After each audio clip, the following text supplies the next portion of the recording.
বড়াটা আমার হয়ে গিয়েছে, তুলে নিচ্ছি।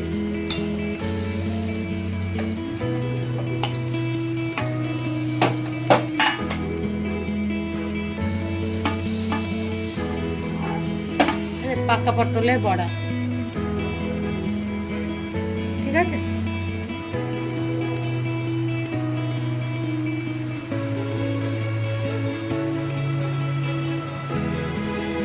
দারুণ হয়েছে, গলা পর্যন্ত যাক তবে তো মুখটা দেওয়াই তো বোঝা যায় একটু হয়েছে।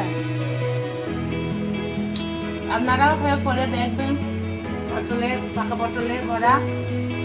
লোকে তো ফেলেই দেয়, পটলটাকে এরকম করে বড়া করে খেয়ে দেখবেন যে কিরকম আপনারা খাবেন, করবেন।